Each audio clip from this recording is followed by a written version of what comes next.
이상준입니다. 오늘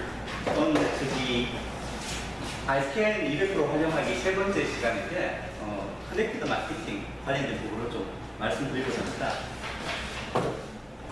5월달에 그 아이스캔 사용법에서 스캐너 진단기에 관한 부분을 말씀드렸고요.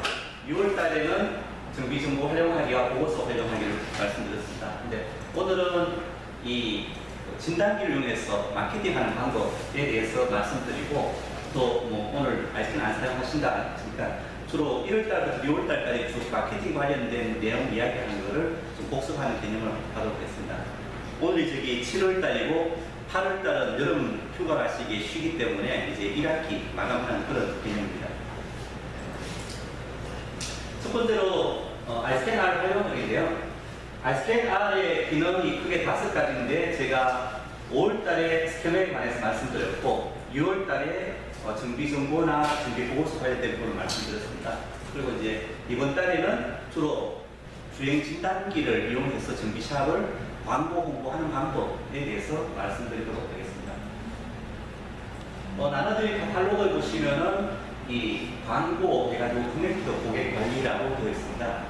그 이유는 뭐냐면 기아 자동차에서는 이 유보라는 이런 OBD에 꼽는 모듈을 이용해가지고 고객들을 연결해서 관리하고 있고 현대자동차는 블루링크를 이용해가지고 고객을 연결해서 관리하고 있습니다.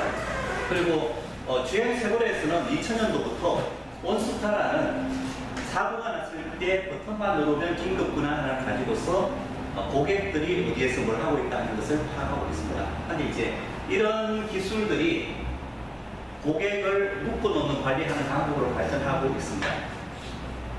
그래서 아이스캔에서는 아이스캔 R을 가지고서 이런 기아 유보나 블루링크와 같은 그러한 커넥티드 고객 관리를 일반 정비샵에 할 수 있게 한다 하는 취지로 출시하게 되었습니다. 그리고 엑스포트 활용하기 부분은 지난달에 말씀을 미리 드렸습니다. 그래서 이제 여기 카카오톡으로 정비 보고서를 전송하는 방법이라든지 카메라로 사진 찍으면 엔드라이브에 들어가서 정비 보고서에 활용할 수 있는 부분이라든지 팀뷰를 이용해가지고 목격 지원을 하거나 목격 협업하는 부분을 말씀드렸습니다. 오늘 주로 말씀드릴 부분은 이런 주행 진단기 부분입니다. 그래서 제가 지난번에 카테크에 방문했는데 비행기에서는 블랙박스가 저장하는 것이 영상이 아니고 비행기의 운항 기록입니다. 그런데 이제 자동차에서는 블랙박스라 해가지고 주로 영상만 기록하고 있죠. 그런데 영상만 기록하다 보니까는 사고가 났을 때 그 사고 분석이 어렵다 하는 이야기가 나오고 있습니다. 이제 이런 영상 블랙박스가 하지 못한 일을 카빅스라는 차량 판매기가 한다라고 저희가 광고를 했습니다. 그리고 카빅스가 하는 이런 차량 제조사의 차량 관리라든지 보험 인정, 영상 블랙박스의 주행 정보, 내비게이션 쪽에 차량 제어나 모니터링, 사고 기록 장치, 긴급 분할, 주행 연비 분석 이런 기능들을 카빅스라는 이름으로 저희가 준비를 하고 있습니다. 그래서 아마 좀 이따 말씀드리겠지만은 이 전체 기능을 다 구현하는 제품은 저희들이 9월달로 기획하고 있습니다. 그 이유는 여기 이제 보험 할인 인증을 받으려면은 보험개발원에서 승인을 받아야 되는데 그 기간이 한 2개월 정도 예상합니다. 그래서 7월달에 저희들이 준비하고 있는 제품은 이런 실시간 주행연비나 전기사분들 필요한 기능들을 모아서 먼저 출시하겠습니다. 어찌됐거나 이런 카빅스 강간을 이용해가지고 정착을 공부하자 하는 이야기고요. 그래서 제가 3월달에는 카빅스 체인을 시작하겠습니다라고 소개하였습니다. 그래서 아이스캔 R 단말기를 가지고서 차량 데이터를 분석하고 정보를 제공하고 마케팅 정보를 활용합시다 하는 말씀을 드렸습니다. 5월달부터 저희들이 일반 운전자 대상으로 아이스캔 R을 판매하게 되면 본격적으로 카빅스 체인을 시작할 계획입니다. 그래서 지금 자동차 직영 정비샵 같은 경우는 하자 보증 수리를 하고 타이어 전문점 같은 경우는 전문 정비업을 하고 애니카나 오토와 시스의 경우는 보험 출동 정비를 하는데 여기 이제 카포스나 카툼이나 상급 전문 정비업의 경우는 이러한 서비스 브랜드를 하나 만듭시다. 그래서 저희가 제안하기는 카빅스라는 차량 빅데이터 서비스 브랜드를 한번 만들어 봅시다라고 제가 이야기한 적이 있습니다. 예, 이상 서론이었고요. 오늘 첫 번째 이야기는 카메라에서 이런 주행 진단기를 설계하고 출시하게 된 배경에 대해서 먼저 말씀을 드리겠습니다. 그리고 간단하게 주행 진단기 7월달에 출시되는 제품에 대해서 소개를 하고, 그리고 이런 주행 진단기를 정비사분들이 활용하는 방법에 대해서 말씀드리도록 하겠습니다. 보통 카포스 GM분들은 카테크 잡지책을 잘 안 보시더라고요. 이게 카테크 7호로에 나왔던 기사입니다. 현대기아 자동차에서 GDS 모바일이라는 새로운 OEM 진단기를 만들었다 해서 카테크의 4페이지로 크게 나왔는데, 혹시 기사 보신 분 계세요? 역시나 카포스에 아주 충실하신 분들이셔가지고 아무도 기사를 못 보신 것 같습니다. 사실은 지난 6월 2일 날 현대자동차가 웬만한 언론사에 다 배포를 하고 그 다음에 TV 뉴스에도 나왔습니다. 여러분들도 네이버 뉴스 검색해 보면은 나올 텐데 못 보셨다니까는 TV 뉴스 나온 부분을 보여드리도록 하겠습니다.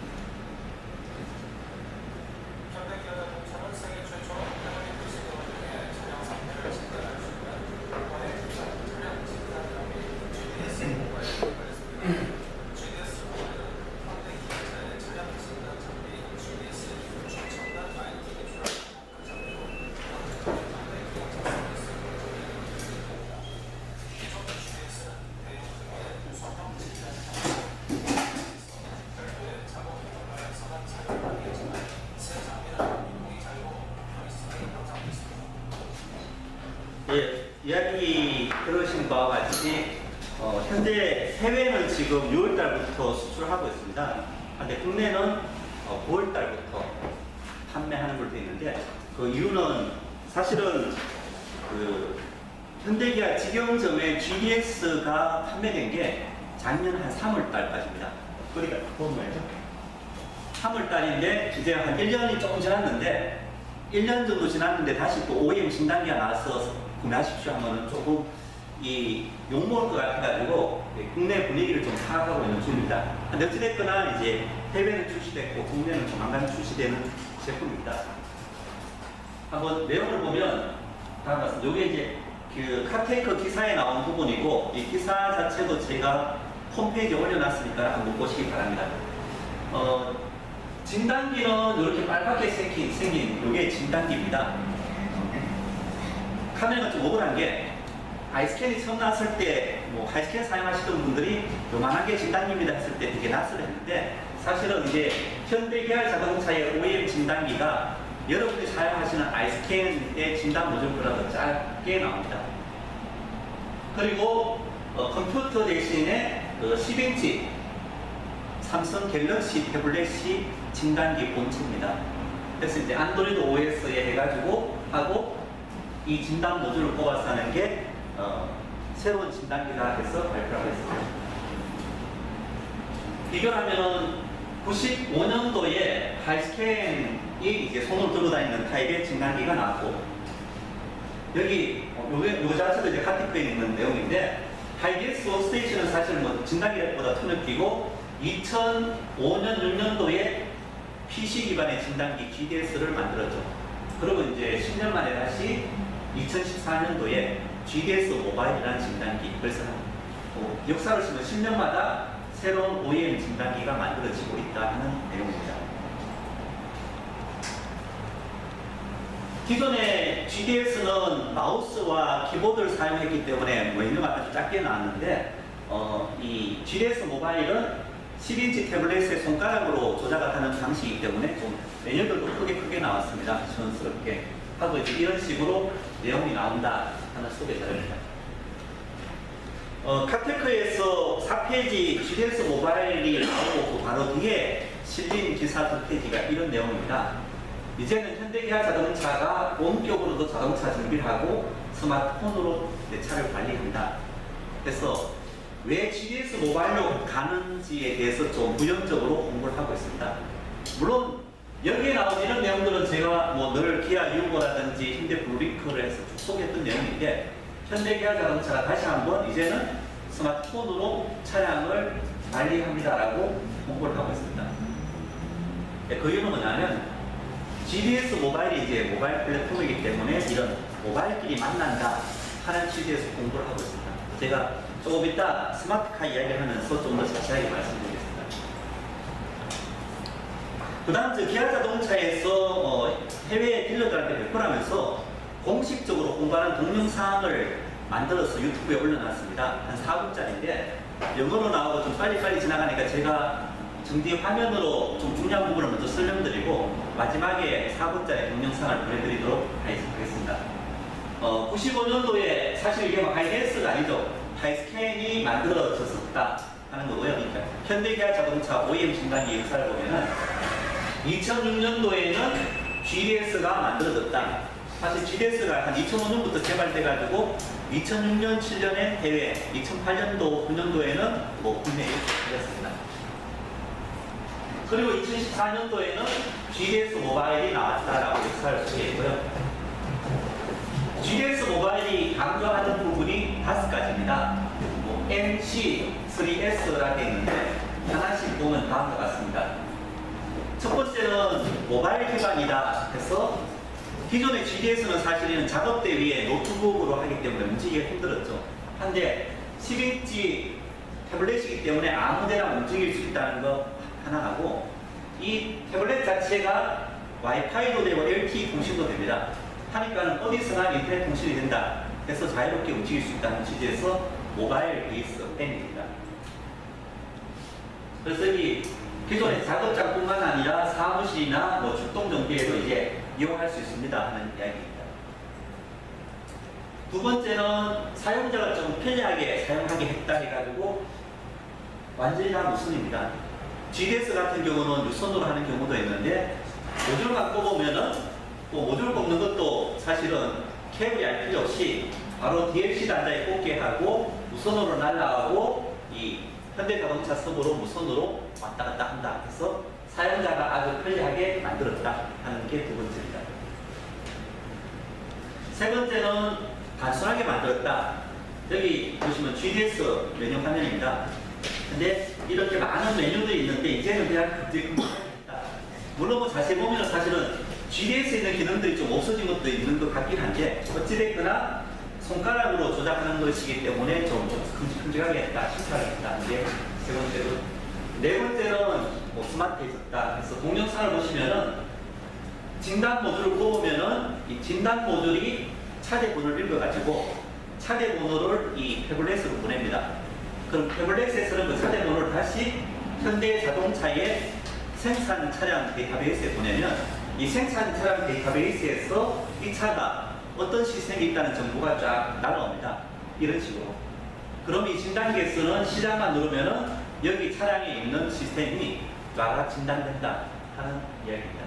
아주 스마트하게 진단이 가능해졌다 하는 게 네 번째입니다.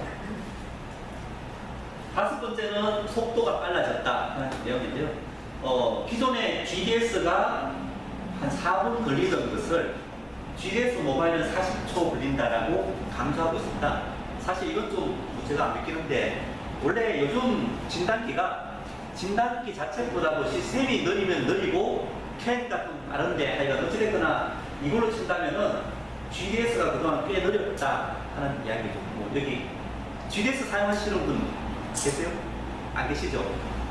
제가 교육하면서 물어보니까 딱 한 분 손 드시던데 저 군천시 지회장님 지회장님이시니까 대표로 아마 여기 지회장님도 사용하실 것 같은데 대표로 하여 모든 장비 다 사용해보고 뭐 지회 알린다 해서 하시던데 GDS를 여기까지 잘 사용하시는 분이 보시면은 좀 깝깝할 것 같은데 어찌됐거나 하여간 속도가 빨라졌다는 내용입니다. 근데 이제 좀 일반적인 샵에 참 애매한 부분이 크기를 이렇게 작게 하다 보니까는 옛날 차종들은 다 포기를 했습니다. OBD2 키워드 캔 차량만 지원을 하고 OBD1 차량은 지원이 되지 않습니다. 동영상 보고 이해가 안 돼서 제가 현대기아 자동차 담당자한테 물어봤더니 맞대요. 옛날 차 다 포기하고 500리터 이상 차량만 한다 하는 게 이제 물론 이제 앞으로 나올 뭐 플렉스레인은 지원되지만은 이런 면에서는 사실은 이게 새로운 OEM 진단계를 하기 참 애매한 부분이 현대기아 자동차 직영에도 OBD1 차량 들어가죠, 그죠? 제가 물어보니까 들어간다 하더라고요. 그럼 사실은 GDS나 하이디에스 볼드가 아예 없다 그러면 이 진단기만 가지고서는 OBD1 차량을 진단을 못하는 거죠. 결국은 이제 기존의 하이디에스 볼드나 GDS를 사용하면서 그냥 들고 다니는 목적으로 하나 더 구입하십시오 하는 취지에서 만들어진 진단기가 아니다 하는 생각을 하고 있습니다. 좀 영어로 나오긴 하지만은 뭐 그림만 보시는 개념에서 기아 자동차가 공식적으로 배포하는 동영상을 보여드리도록 하겠습니다.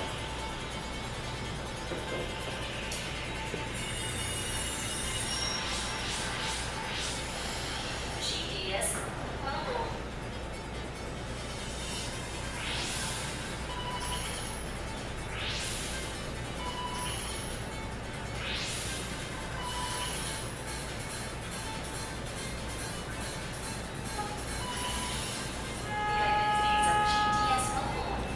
First mobile-based diagnostic system are represented by MC3S. Mobile-based.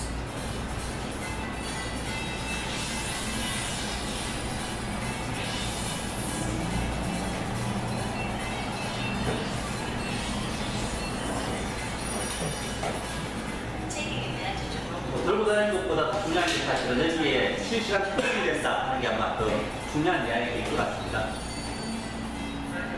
It's possible to use GTS Mobile regardless of places such as workshop, office, and roadside assistance via Wi-Fi, 3G, LTE.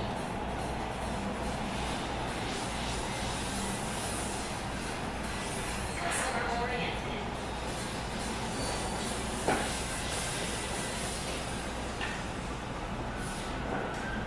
사실은 뭐 여기는 요선이고 여기는 무선으로 많이 하고 있는데 뭐 자기가 감자기 위해서 선이 다 없어졌다. 그래서 무선으로 한다. Function and check service information at the same time. In addition, reading service information and keyword search by one-touch sliding and a smooth zoom in and out are possible.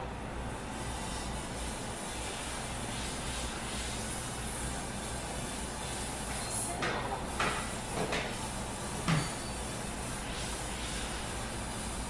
User interface design is simplified by placing mainly used function to main page based on the field survey result and itemization. Quick and easy diagnostic is supported by the linkage between function to function.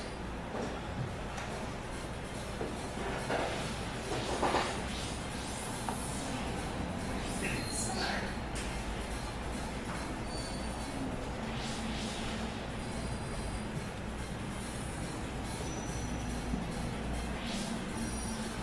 여기 보시면 이제 차대 번호가 날라가고 그 차대 번호를 다시 생산 서버에 보내면 생산 서버에서 어떤 차량 시스템일까 그걸 보내면 그 시스템들이 쫙 리스트가 나와가지고 누르면은 전부 다 진단을 한다. Can expand by one-touch bulk code search function.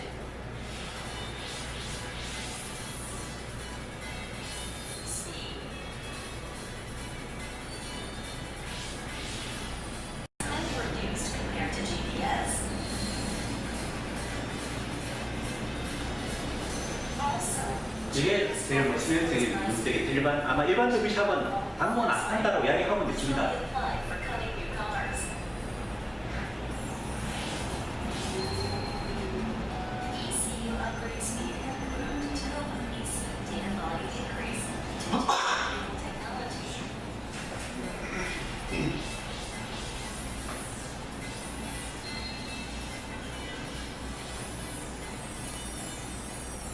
Kia offers Actionize Smart, speedy, simple vehicle diagnostic environment by establishing customer-oriented GDS mobile system. 네, 이 사항이 그 기아 자동차에서 공식적으로 해외에 배포한 GDS 모바일의 소개 동영상이었습니다. 영어여서 죄송한데요. 현대기아자동차가 아직 제가 직영점 확인해 보니까 직영점 공장장님이 이 내용을 모르고 계시더라고요. 아직까지는 직영점에는 이야기가 안 된 상황입니다. 현대기아자동차가 이제 이렇게 공격하고 있는데 제가 1월달에 그 진단기의 5세대 표를 한번 이야기한 적이 있습니다. 열심히 공부하신 분은 기억나실 건데요. PC 기반의 OEM 진단기에서 아이스캔에서는 이제 모바일 개념으로 넘어가고 거기서 5세대로 이제 주행 진단기로 넘어가는데 이상하게 GIT는 여기 GDS에서 4세대로 넘어가야 되는데 2세대의 G스캔2로 넘어간다는 이야기를 한 적이 있습니다. 하고 이제 오히려 5세대 진단기는 GIT가 아닌 UD텍이라는 업체가 했다 하는 말씀을 드렸습니다. 이제 7월달에 발표되는 내용을 보면은 여기에 4세대 진단기를 이제 출시하는 겁니다. 이 3세대까지 다 이해되실 거고요. PC로 해서 정보도 받으면서 진단하는 부분이고 4세대 진단기라는 것은 이 모바일로 보선을 해가지고 정비사들이 사용하는 진단기 개념이 4세대고 5세대 진단기라는 것은 정비사가 아니라 운전자 차량에 꼽아가지고 그냥 운전자가 나가서 원격으로 스마트폰이 됐건 정비샵에 들어가서 됐건 하는 게 5세대 개념인데 그런 구분으로 친다면은 GDS 모바일은 이제 4세대 진단기이다. 물론 이제 현대기아자동차 아까 광고 동영상이나 이런 쪽에는 세계 최초라고 이야기하고 있습니다. 모바일 진단기가.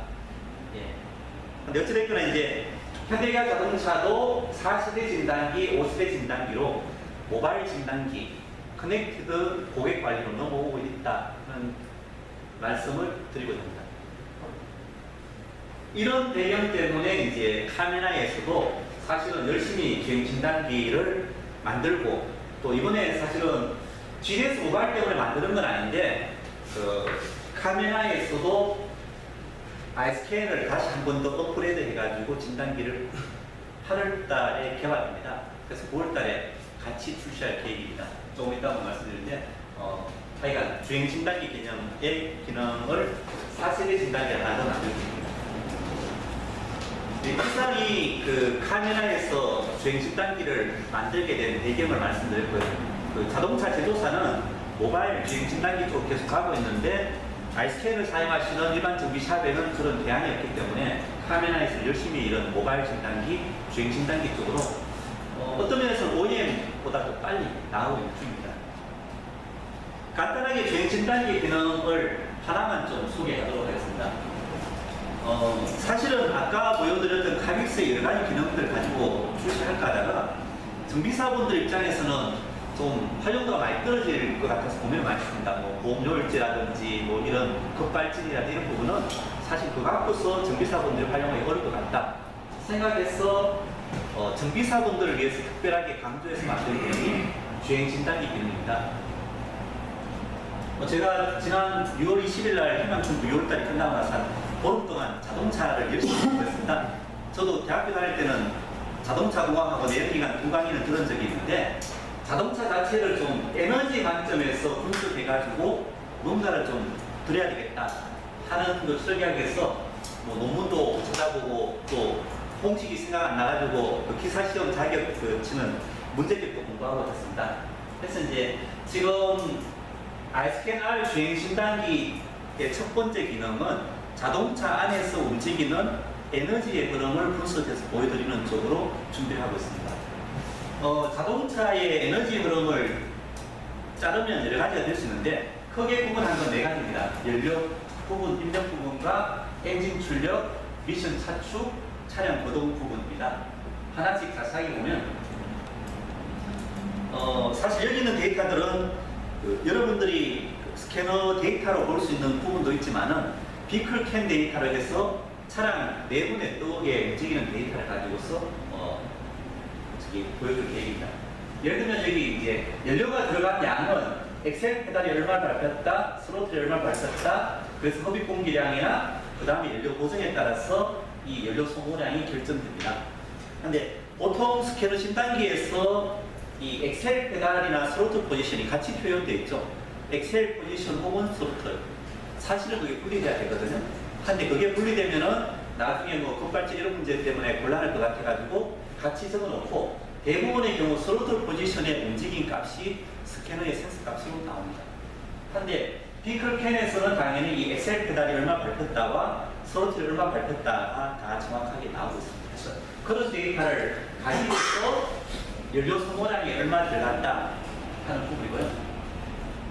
두 번째는 연료가 예를 들면은 뭐 1리터 들어갔다 했을 때 엔진이 얼마의 힘이 나온다. 토크와 회전 속도를 하면은 엔진이 나온 에너지가 나오죠. 한데 이제 저도 이걸 하면서 깜짝 놀랐는데 예를 들면은 운전자가 기름을 10만원 정도 넣으면은 실제로 자기가 자동차를 움직이는데 얼마 정도 사용하는지 아세요? 제가 다른 측면에서 질문하니까 많은 분들이 당황하시던데 효율 생각하면 되죠. 연료가 들어갔을 때 대비 실제로 자동차가 움직이는 운동 에너지의 효율이 몇 프로 정도 되는지 30, 40% 나와요? 예, 뭐 한 20, 30, 40 뭐 다양하던데 보통 한 30% 정도 이야기하고 있어서 좀 깜짝 놀랐습니다. 그 정도 물론 이제 따져보니까는 뭐 엔진 효율이 확 떨어지고 하는데 보통 운전자들 그렇게 생각 안 하거든요. 자기가 기름값 10만 원 넣었으면 최소한 뭐 한 8, 9만 원치는 사용하겠지 생각하는데 한번 이야기 보세요. 기름 10만 원씩 넣었는데 3만 원씩밖에 사용 안 합니다. 깜짝 놀랐거든요.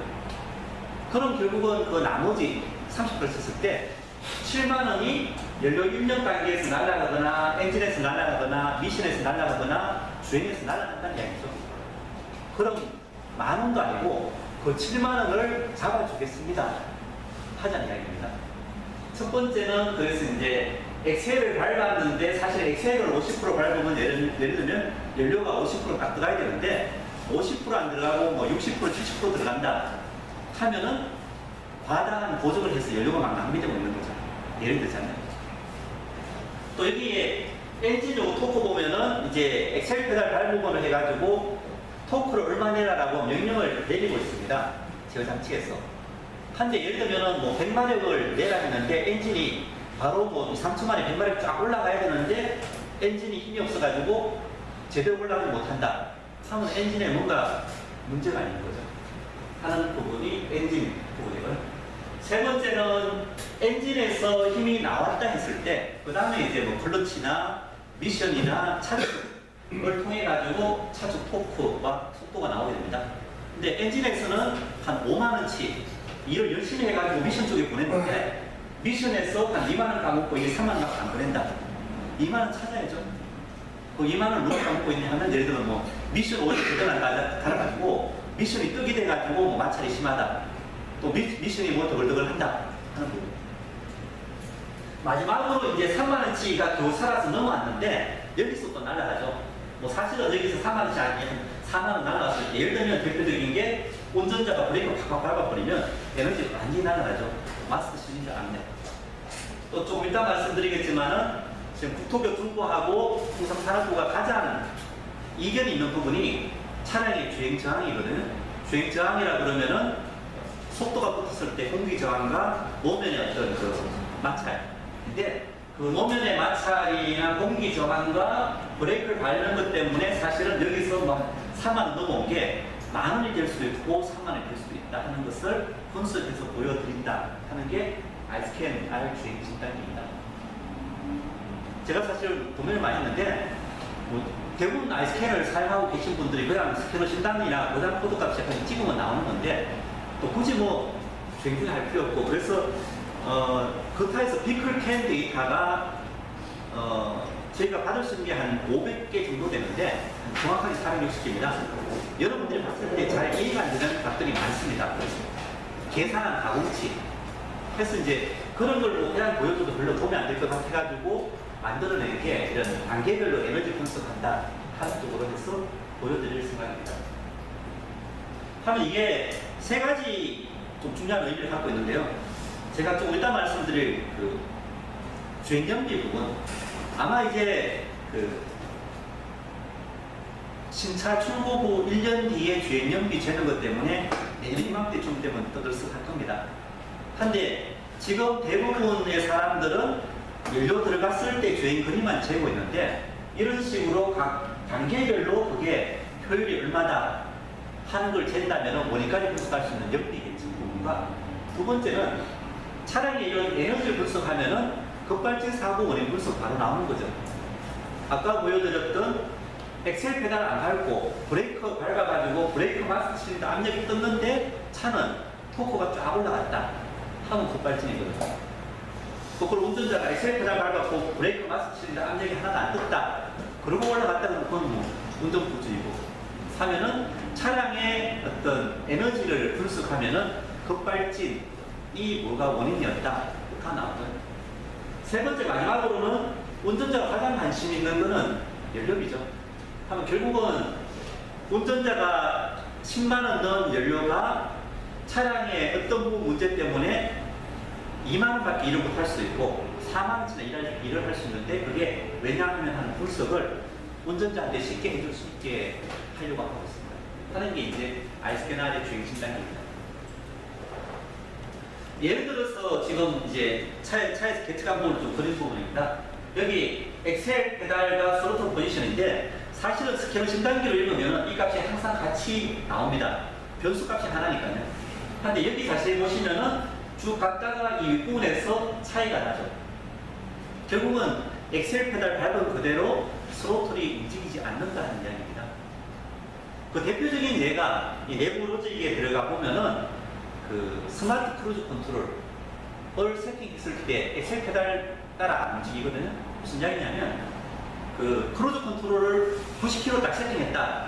세팅하고 나서 운전자가 그냥 엑셀 페달 갖고 갔다 갔다 하면서 장난치면 그 엑셀 페달 그러니까 뭐 한 5% 10% 하면 전혀 엑셀 페달 오래 안 하죠. 왜냐하면 90km 달리려면 최소한 엑셀 페달이 뭐 한 50, 60 정도가 떠야 되는 거니까 그러면 운전자는 엑셀 페달 안 밟더라도 크루즈가 세팅된 거에 따라서 이 스로틀이 60% 열려 있는 거죠. 예를 들면 마찬가지로 하여간 여러 가지 보정 문제 때문에 이게 실제로 다르게 나옵니다. 근데 뭔가 뭐 크루즈 컨트롤도 아니고 아무런 뭐 이상도 없는데 이게 자꾸 차이가 난다면은 뭔가 과도한 보정을 하고 있는 거죠. 예를 들면 하는 게 이제 열려있는 관계 분석이고요. 두 번째는 이런 엔진에서 어떤 토크를 내가 했는데 실제 나온 토크를 쭉 분석해 보면은 이게 엔진이 빨리 대응을 하고 있다 아니면은 엔진이 고급된다 가속 성능 그걸 볼 수 있는 부분이 엔진 출력 분석 부분입니다. 세 번째는 이제 그래서 엔진 출력 나온 부분이 차축에 따라서 어떻게 움직였다 하는 부분을 분석해서 주로 미션이라든지 차축 쪽에 에너지 낭비를 분석하는 기능이고요. 네 번째는 이제 실제 차가 어떻게 움직였다. 그래서 진행 방향 가속도가 어떻고 감속도가 어떻다 하는 걸 분석해가지고 최종적으로 연료 10만 원치 넣었을 때 매 순간마다 운동하는데 얼마 정도 활용했다는 것을 분석할 수 있게 할 계획입니다. 물론 실제로는 이제 이거는 뭐 여러분 같은 전문가용이고요. 또 제가 이렇게 이야기하니까 이거 감실하게 뭐 따로따로 보여주지 마시고 한꺼번에 잘 보여줄 수 없습니까? 하시던데 한꺼번에 잘 보여주는 기능도 들어갑니다. 근데 이제 한꺼번에 잘 보여주면 또 뭐가 뭔지 모르겠다 하실 것 같아가지고 일단은 이렇게 한 4그룹 정도로 해서 중요한 의미 있는 걸 보여드리고 그 다음에 좀 전문적인 분들은 피클캔에서 받은 변수값들을 임의로 조합을 해가지고 보고 싶은 것들을 쭉 해서 이렇게 볼 수 있는 기능들을 제공할 계획입니다. 또 하나는 사실 이렇게 보는 것은 전문적인 내용인데 운전자들한테 이런 식으로 표현하면 잘 모르겠죠.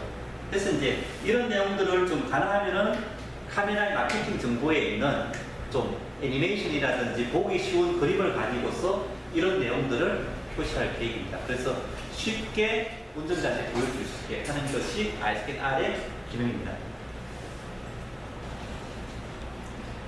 그리고 아까 말씀드린 바와 같이 이제 아이스캔 R의 주행 진단기는 저희가 좀 정비사용하고 운전자용을 좀 구분을 했는데 주행 진단기는 여기 플라이트 레코드와 차량 관리 부분에 좀 집중해서 저희가 7월달에 출시할 계획입니다. 그리고 원래 운전자용으로 판매할 제품은 그 보험 인정도 받아야 되지만은 아무래도 정비사분들이 보는 기능 그대로를 운전자한테 보여드리면 정비사분들이 싫어할 것 같아서 좀 구분을 했습니다. 운전자용은 이런 차량의 그 내비게이션 이런 쪽에 좀 재미나게 볼 수 있는 것을 좀 보여주고 정비사용은 좀 깊이 있게 주행 진단할 수 있는 부분을 구분해가지고 7월달, 8월달에는 아이스캔 사용하시는 분들이 이런 플라이트 레코드를 이용해가지고 분석하는 걸 연습을 하고 9월달에 이제 운전자분들이 이런 보험이나 스마트터미널 때문에 아이스캔 R을 장착하고 오면은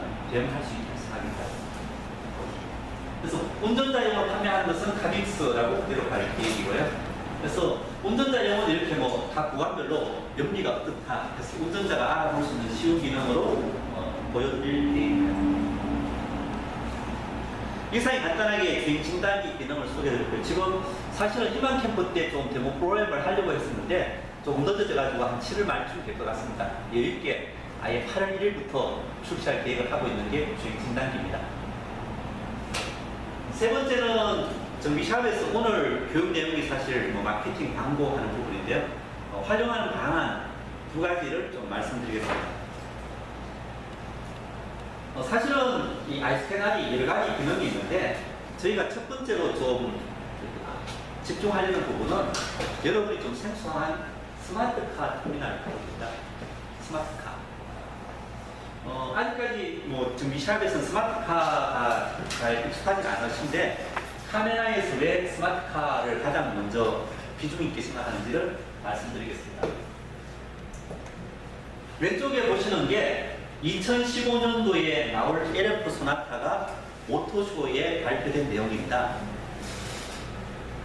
좀 유식한 이야기로는 애플의 카플레이라고 합니다. 애플 iOS가 탑재된 전화기가 차에 들어가면 이게 아이폰이라 그러지 않고 카플레이라 하거든요. 한데 그냥 우리끼리니까 쉽게 아이폰이다 생각하시면 됩니다. 7인치 화면의 아이폰이 LF 소나타 2015년식에 들어가 있습니다. 보시면은 당연히 아이폰이니까는 전화기가 되고 아이폰 했을 때는 음악 듣기나 지도 보기나 이런 게 다 되고요. 그 다음에 이제 현대자동차에서 차량 관리를 놓고 싶은 프로그램들이 현대자동차 아이콘 딱 누르면 나오게 됩니다. 이 아이폰이 자동차에 들어갔다는 것은 크게 두 가지가 중요한点입니다. 예전에 2000년도 초반에 모젠으로 제일 먼저 이런 시도를 했는데 한 2006년도에 공식 출시됐습니다. 그래서 모젠이 통신이 연결돼가지고 통신 기본료가 한 11,000원 정도였습니다. 한데 이제 현대자동차가 활성화하기 위해서 처음 한 1년 정도는 통신비를 자동차가 부담하고 1년이나 2년 뒤부터 이제 운전자가 부담했거든요. 처음에 운전자는 그냥 뭐 모젠에서 딱 누르면 음성 안내 나오고 해서 잘 쓰다가 갑자기 통신비 11,000원 내십시오 하니까는 기록을 해서 이게 뭡니까 했더니만은 자기도 모르게 자동차가 통신을 하는데 통신비 내야 됩니다. 그래서 대부분 운전자들이 모젠을 그냥 다 중단했습니다. 하는 게 2000년, 한 2006년, 7년도에 모젠이에요. 그래서 아직까지도 자동차에서 통신이 제대로 들어간 게 없습니다. 그러다 보니까는 현대자동차가 2006년도 모젠을 실패하고 나서 나온 게 블루링크입니다.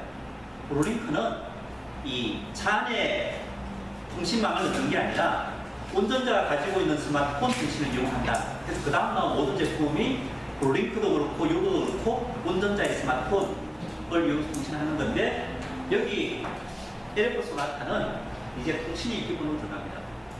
운전자가 차에서 음성 통화하기 위해서 하는 게 첫 번째 엄청난 변화고요. 두 번째는 아까 현대자동차가 스마트폰으로 해가지고 이유는 뭐냐면 운전자가 차 탈 때 스마트폰에 그 앱을 실행시키고 나서 차를 타야 되는데 뭐 운전하기가 바쁜데 스마트폰에 앱 깔려 있다 한들 그 실행시킬 사람들이 없거든요. 한데 이제는 달라졌죠. 자동차가 시동만 키면은 현대자동차가 차에 탑재된 응용 프로를 마음대로 실행시킬 수 있습니다. 그게 현재 스마트폰으로 한 블루링크나 기아 유보와 애플 아이폰이나 구글 폰이 차에 들어갔을 때 차이 나는 거죠. 그래서 아이폰도 지금 공식적으로 들어가고 있고요. 요즘 저기 중국 업체들이 그 싸구려 오디오 비디오를 많이 생산하는데 대부분이 OS가 안드로이드입니다. 옛날에는 OS가 없었죠. 뭐 중국제 내비게이션 같은 거 그냥 오디오 비디오만 했는데 왜냐하면 애플은 OS를 함부로 안 주거든요. 근데 안드로이드는 공짜니까는 중국제 사구려 오디오 비디오 대부분이 요즘 나오는 건 안드로이드가 들어가서 있습니다. 그럼 결국 안드로이드 들어갔다는 거는 우리나라 통신사에 유심 카드만 뽑아버리면은 통신이 된다는 얘기죠. 하는 게 이제 아마 내년에는 무지 빨리 여러분이 상상했던 것보다 더 빨리 해가 바뀌고 있다. 그랬더니만은 지난번 교육에서는 그럼 자동차에서도 여전히 통신비 물겠네요라고 이야기하시더라고요. 근데 아마 많이 달라질 겁니다. 작년에 SKT가 발표했죠. 그 휴대폰 하나 가입하면 유심카드 3개까지는 그냥 하나로 한다. 그래서 노트북이나 이런 쪽에 꼽을 사람 꼽으면 통신 기본도 따라 물고, 물론 이제 노트북이 사용한 데이터 요금은 물겠지만은 통신 기본 요금은 휴대폰 하나로 한다. 해서 그 3개의 유심 요금제를 발표했습니다. 하고 이제 아마 아이폰이나 구글폰이 들어가게 되면 요즘 알뜰폰 사업자가 많고 해서 아마 무지 값싸게 데이터 통신이 될 거다 하는 거고요. 두 번째로 이제 말씀드리고자 하는 것은 예전에는 이런 내비게이션이나 비디오 클러스터 헤드 유닛이 나왔는데 이런 제품들은 우리나라로 치면 현대오토넷, LG전자가 만들었고요. 여러분이 상대하는 엔진 제어 장치나 티슈 이슈들은 주로 전장 회사들이 만들었죠. 보시나 시멘스나 멜프나 이런 쪽. 쉽게 하겠어 소비자 전장과 OEM 전장이 완전히 나눠져 있었습니다. 한데 2013년 제네시스에서는 그게 결합이 됐습니다. 그래서 이게 내비게이션 나오는 화면에 스마트 크루즈 컨트롤 정보가 나오기 시작하고 있습니다. 조금 지나면은 이제 이 스마트 크루즈 컨트롤 정보가 아니라 여러분이 보고 싶어 하는 엔진의 센서 값이 여기 아이폰에 나오지 말라는 법이 이해되시죠? 이제는 소비자 전장과 OEM 전장이 결합하는 추세다 하는 식으로 흘러가고 있습니다. 저희가 올해도 한 3억짜리 정부과제 하나 수주를 했는데요. 이 그림은 그 정부과제 제안할 때 그렸던 그림입니다. 무슨 내용이냐면 앞으로 이런 갤럭시 탭이 들어갔는데 운전자가 차량을 좀 제어할 수 있게 하는 과제가 나왔습니다. 목적은 뭐냐면 저희 집 차를 3사람이 타거든요. 제가 타기도 하고 우리 아이가 타기도 하고 우리 아이 타는데 사실은 탈 때마다 이제 운전석 좌석 당겼다 밀었다 백미러 조정하고 하죠. 체형이 다르니까. 한데 이제 이런 스마트 터미널이 오면 운전자 1 딱 누르면은 그 운전자 1의 체형에 맞게 모든 게 자동으로 조정을 하게 한다 하는 게 정부 과제였습니다. 쉽게 이제 운전석 당기고 백미러 조정하고 또 심지어는 음악도 자기 좋아하는 게 있으면 그런 음악 딱 튼다 하는 쪽인데 중요한 것은 아무리 아이폰이나 갤럭시 폰이 차에 들어온다 하더라도 결국은 자동차 전자 제어 장치를 하려면 얘하고서로 통신을 해야죠. 여러분이 아무리 정비에 도살하더라도 스캐너 진단기 없으면 저 장치의 센서가 못 보듯이 아무리 얘가 아이폰이고 갤럭시 폰이고 하더라도 제어 장치랑 통신하는 수단이 없으면 그 값을 볼 수가 없죠. 그래서 아이스캔 R이 집중적으로 마케팅 하려는 부분은 사실은 아이폰이나 안드로이드 태블릿이 차에 들어갔을 때 여기에 이런 차량 데이터를 주고 혹시나 얘들이 차량을 제어하겠다 했을 때는 제어해주는 그 사이에 끼어 들어가는 제품으로 가장 첫 번째 시도하고 있습니다.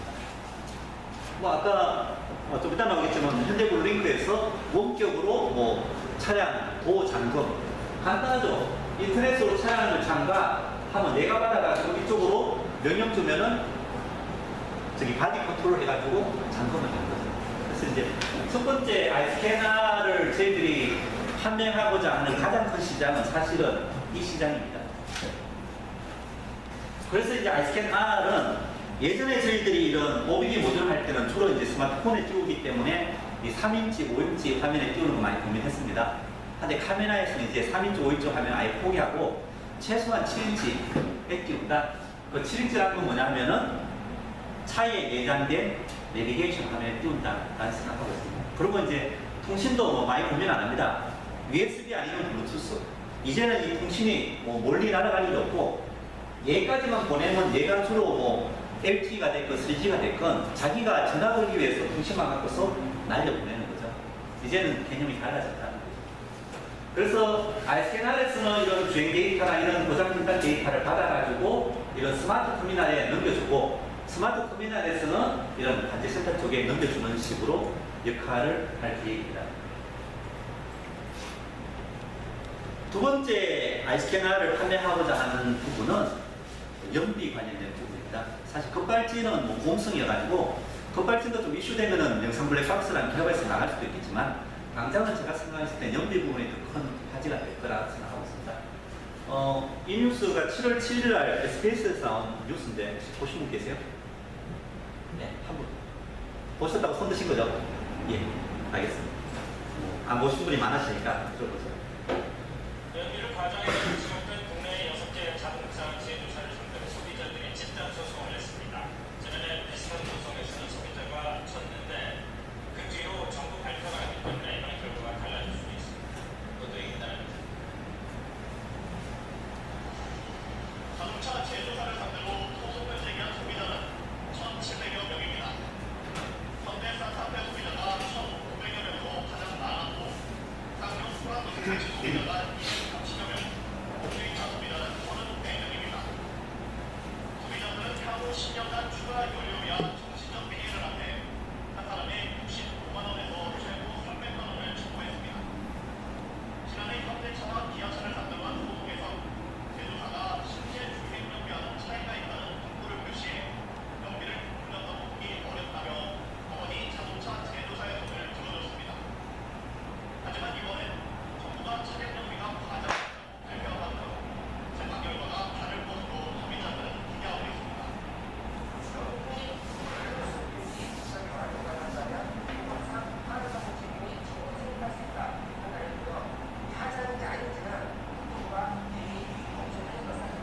하지만 국산 차량 두 종의 연비에 대해 정부와는 달리 산업부는 적합 판정을 내렸고 수입 업체들도 적법 판정에 반발하고 있어 치열한 법정 공방이 예상됩니다. 소송 의견을 소비자가 들고 있어 소송 요구는 더욱 커질 전망입니다. SBS 유나입니다. 어떻게 전문가 입장에서 봤을 때 이번에는 소비자가 이길 것 같습니까? 이번에도 질 것 같습니까? 조금 어려울 것 같습니다. 왜요? 아니, 같은 정부 두 개 부처에서도 안 맞는데 예. 뭐 변호사 낀다고 될 것 같지 않습니다. 제가 봐도 쉽지 않습니다. 왜냐하면 아까 뭐 그 변호사분들이 얼마나 전문적인지 모르겠지만은 이 판사님한테 가면 결국 이런 재판은 기술 전문가한테 데이터 갖고 와라 해서 기술자끼리 싸움을 붙는 거거든요. 그런데 미국에서는 소비자가 이기고 도요타 자동차가 패소하게 된 결정적인 이유가 그 샨이라고 제가 지난번 교육 때 보여드렸는데 도요타 자동차의 저 프로그램에 버그가 있는 것을 안 전문가가 있어서 도요타가 패소하게 됐는데 우리나라 이런 연비 소송에서 아마 전문가 자문 걸으면 알만한 사람 99%는 현대자동차편이고 아마 소비자편 거의 없을걸요. 그죠? 뭐 여러분 정도는 소비자편을 들으실 수 있을 건데 이 여러분 믿고 그 변호사 자문료 그때 제가 교육 때 말씀드렸죠. 그 샨이라는 친구는 800억 들었다고 순소 비용의 5%를 받아서 800억 정도 받고 자문해줬는데 이 변호사가 여러분한테 몇 억 주겠습니다 하고 자문하러 와야 되죠. 그죠? 여러분 말고는 소비자편 들을 사람이 없으니까요. 하다 하는 거죠. 해서 아마 올 연말 내년에는 특히나 이제 초반에 그 재판하는 사람들 대부분 될 것 같습니다. 아무 준비 없이 정부 발표만 믿고 했는데 결과가 판정되면은 전문가 집단이기 때문에 한 이야기고요. 국토교통도 사실은 뭐 제조사 편이었는데 바뀌게 된 이유가 미국에서 연비 사태를 딱 보자 이제 더 이상 방관하면 안 되겠다 해서 이제 조금 매를 들기 시작한 거죠. 그냥 업체 편 드는 게 업체를 살리는 게 아니라 잘못하면은 현대기아 자동차를 한 번에 그냥 날아가겠다 해서 이제 하는 부분입니다. 네. 근데 여러분도 좀 상식적으로 제가 여러 번 강조하는데 여기 통상산업부하고 국토교통부가 차이 나는 가장 큰 이유가 뭐냐면은 주행 저항값입니다. 이 차의 연비를 다이나모 위에 올려가지고 이제 하다 보니까는 다이나모로 돌리는 힘 계측하는 데는 차이 날 게 없겠죠. 그 계측이 딱 나오니까. 한데 중요한 거는 속도 90km 달릴 때 공기장이 얼마다 하는 건 알 수가 없죠. 그걸 기상사는 분은 낮게 넣고 국토교통부는 높게 했더니 당연히 여기가 다르게 나오죠. 이 주행 저항값을 가장 정확하게 재는 방법이 뭔지 아세요? 무지 쉬운 질문인데 제가 오늘은 2부 시간에 퀴즈 드릴 거거든요. 쉽게 생각하기 퀴즈. 아주 쉬운 이야기잖아요. 주행 저항값은 주행을 할 때 생기는 저항값이니까 주행을 해보면 되죠. 근데 자꾸 주행 저항값을 주행을 하지 않고 하려니까는 자꾸 틀린 거죠. 그럼 결국은 제일 정확한 값은 도로 주행해보면 됩니다. 한데 사실 반대하죠. 뭐 도로 주행하면은 뭐 옆에서 바람이 불 때도 있고 바람의 크기도 항상 다르고 뭐 노면도 뭐 아스팔트 있고 콘크리트 있고 뭐 스키 탈 때 있고 해서 다릅니다. 한데 문제는 뭐냐면 실제 운전자가 연료를 사용하는 환경은 그런 환경이거든요. 그럼 그러한 많은 조건을 해가지고 통계적이 하면 가장 정확한 건데 그걸 의도적으로 안 하고 실험 시간에서 숫자 갖고 장난치고 있는 거죠. 솔직하게. 그래서 아이스캔 R에서는 주행 연비를 무지 많은 차량으로부터 실제 도로 상황에서 계측해야 되고 통계 처리를 내릴 생각하고 있습니다. 왜냐하면 그게 앞으로 많은 소비자들이 가장 관심 있는 부분이거든요. 거꾸로 되죠. 여기 사실 뭐 주행 저항이라 하더라도 실제로 계측해서 했다고 들을 건데 동일한 차 한 뭐 10,000대 정도가 도로 주행하는데 항상 해봤던 평균이 얼마다? 그게 사실 실험에 넣어야 될 값이죠. 하는 것을 이제 카메라에는 준비하고 있습니다. 그래서 이제 오늘 광고 홍보 시간이니까 만약에 제가 이 아이스캔 R을 사용하시는 정비샵과 그런 준비를 하면 여기 한국자동차 전문기자협회에서 엄청나게 많이 도와줄 거라고 생각하고 있습니다. 7월 1일날 아예 성명서를 발표했습니다. 소비자 오동하지 말자. 또 뭐 지금 뭐 자동차 전문기자협회뿐만 아니라 많은 언론에서 끓이만 나오면 이거 터뜨리려고 준비하고 있다. 그래서 이제 아이스캔 R을 두 번째는 주행연비를 이용해서 마케팅하고 광고하기 위해서 준비하고 있습니다. 두 가지죠. 이게 스마트 터미널용과 주행연비 부분을 준비하고 있다는 말씀을 드렸습니다. 네, 이상 첫 번째 준비한 내용은요. 아이스캔을 이용한 마케팅인데 사실은 제가 피진단기 가지고서 좀 이따 2부 시간에 말씀드리겠지만은 레포트 만들고 저기 보고서 보내고 하는 걸로 마케팅 하십시오 라는 이야기를 했는데 그거 가지고서는 우리끼리 참 열심히 하지만 운전자한테 알리기는 좀 애로사항이 있죠.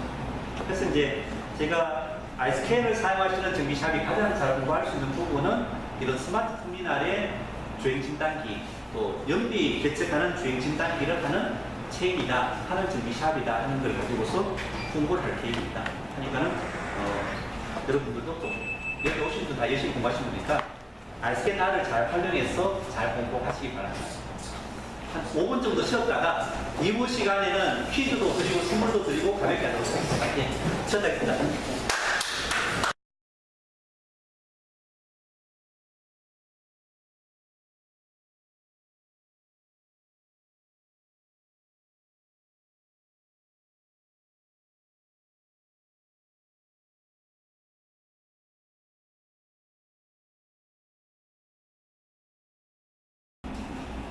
제가 열심히 희망 캠프 오신 분들한테 선물을 드리려고 고민을 많이 하다가 사실은 개근하신 분한테 선물 줄까도 생각해 봤는데 일부 지역에서 제가 교육을 진행 못한 지역이 몇 개 있어가지고요. 그래서 2월달에 울산에 눈이 와서 못 가고 뭐 대구 교육 대신에 한번 구미로 옮기고 해가지고 그렇게 하기보다는 이제 오늘 오신 분한테 할인도 하고 퀴즈에서 아이스캔 R을 좀 나눠드릴 계획입니다.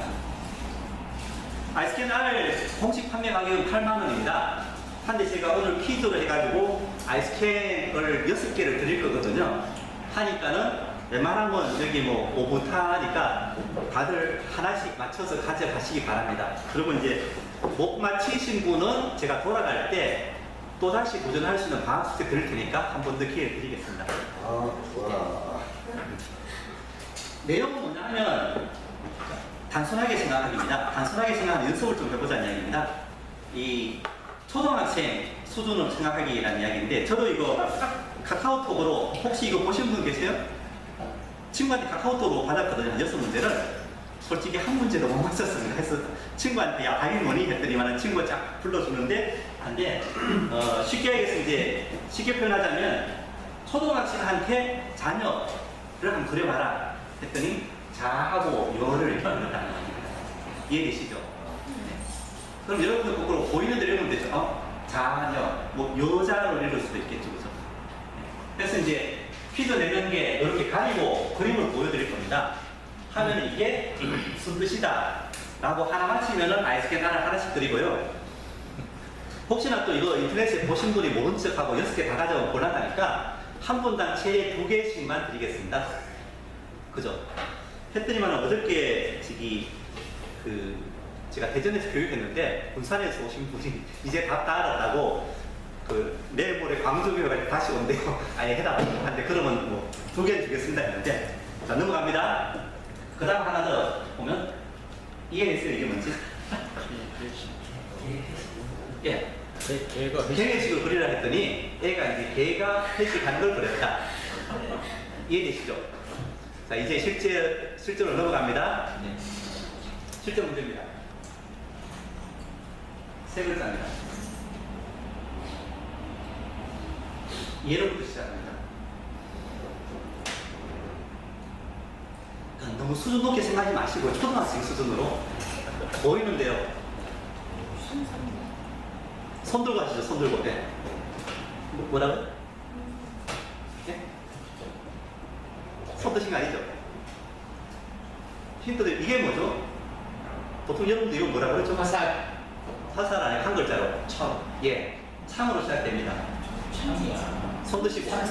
예. 예? 아니요. 창으로 시작된다고요. 예. 예. 창가들. 예? 창가들. 아니요. 뭐라는 거. 얘가 뭐 하고 있죠? 창을 생기네. 예. 예. 창세기. 예, 맞습니다. 창세기. 창세기를 그려라 했더니만 창을 가지고 그렸다. 김승재 실장, 좀 이따가 가실 때 출석부에 자기 맞힐 숫자를 적어주시기 바랍니다. 이 이상은 허용을 안 합니다. 예. 자, 이런 식으로 맞히시면 됩니다. 네, 두 번째 문제. 얘가 걸어가고 있습니다. 이 영어로 된 4글자인데 내가 오늘도 이야기했던 단어입니다.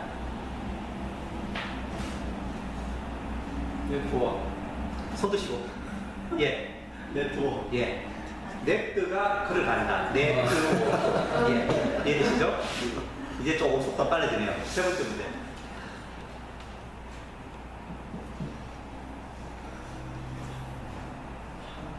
강의식 갖고 있습니다.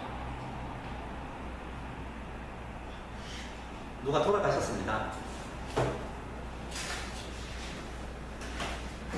돌아가신 분 성이 이렇답니다. 그거한테 정말 씻었는데 돌아가신 분은 뭐라 그러죠? 고인이죠. 예. 예. 피고인. 피고인. 피 성씨 가지신 분이 돌아가셨다. 피고인. 자, 4번째 문제입니다. 매입니다. 매. 예. 열매. 예. 매가 열마리 있으면 열매죠. 이제 2개 다 맞췄습니다. 기회는 다음번에. 5번째 문제.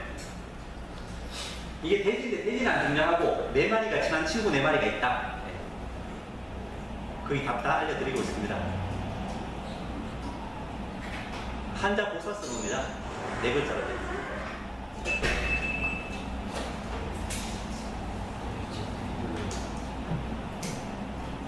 처음이 이걸 시작합니다.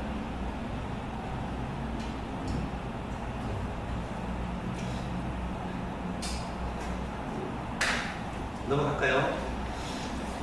다른 중에서 제가 6개 다 뺏겼는데 오늘 수원에서는 5개밖에 안 뺏기겠습니다. 친한 친구 고사성어 4글자. 네, 역시 한자에 약하시네요. 운방사우. 운방사우. 자, 마지막 문제입니다. 이건 진짜 보이는 대로 있는 문제입니다. 아파트 사시죠? 아파트 살면은 뭐 어디 산다 어디 산다. 저 말씀드린 거예요? 예. 오동나무. 네, 오동나무. 오동나무. 예. 막판에 오셔가지고 나가실 때 출석부에 숫자 적으시면 됩니다. 아니요. 제가 갈 때도 좀 퀴즈를 드릴 텐데, 방학 숙제를 드리도록 하겠습니다. 또 뭐 미리 이게 숙제 드리니까는 2부 교육하는데 이 문제 부분에 가지고 저희가 갈 때 말씀드리도록 하겠습니다. 제가 이 퀴즈를 낸 취지는 두 가지입니다. 제가 뭐 오신 분한테 감사해서 1학기 종강 기념으로 선물도 드리고 또 하나 아까 말씀드렸다시피 운전자들이 생각하는 수준으로 높이로 생각하자는 취지에서 이제 말씀드렸습니다. 2부 순서는 상반기 복습을 하면서 좀 마케팅 관련된 부분을 제가 요약해서 말씀드리도록 하겠습니다. 이 주제는 고객이 원하는 것 알아보기, 기억 속에 들어가기, 고객과 관계 만들기인데 제가 1월 달에는 고객이 원하는 것에 대한 이야기를 했고요. 그 다음에 이제 고객 기억 속에 들어가기 위해서 마케팅 법칙을 이야기했습니다. 하나씩 보면은 가장 먼저 1월 달에 희망 캠프 시작할 때 제가 설명했던 내용입니다. 95년도에 하이스캔 진단기 만들고 2000년도에 카메라를 만들 걸 이용해가지고 2000년도에 카메라샵 정비체를 만들었다면 이제 2013년도에 아이스캔 P를 만들고 아이스캔 R 진단 모듈을 만들어가지고 이제는 온라인 차량 관리 멤버십을 만들겠다라고 제가 1월달에 말씀을 했고요. 3월달에 이제 이 온라인 차량 관리 멤버십의 브랜드가 카빅스다 하는 이야기를 했습니다. 그래서 사실은 원래 7월달까지 상반기는 이런 마케팅에 관한 이론 교육을 제가 쭉 했고 이제 9월달부터는 실제 아이스캔 R을 이용해서 실전 마케팅하는 쪽을 하면서 이제 카빅스 정비 체인을 시작할 계획입니다. 큰 흐름은 그렇고요. 첫 번째로 이제 마케팅 이야기를 하면서 화장실에 어느 칸에 가장 많이 들어가겠습니까? 라고 퀴즈를 낸 적이 있습니다. 정답 기억나세요? 네. 몇 번? 5번. 예, 역시 열심히 하시면 다르네. 예. 5번이 제일 많았었죠? 34%.